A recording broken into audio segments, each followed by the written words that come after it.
Clown fish মূলত এই clown ফিশগুলো প্রশান্ত মহাসাগর এবং ভারতীয় উপমহাসাগরের উষ্ণ উপকূলীয় অঞ্চলে এদের দেখতে পাওয়া যায়।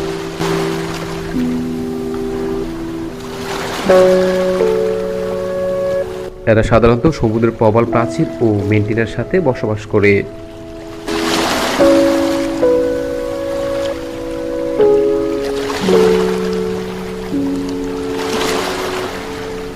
একটি ক্লাউন ফিশের দৈর্ঘ্য হতে পারে 4 থেকে 7 ইঞ্চির মতো, ওজন প্রায় 50 গ্রামের কম। পৃথিবীর প্রায় সব জায়গায় বসবাস করতে সক্ষম এই সামুদ্রিক কচ্ছপ।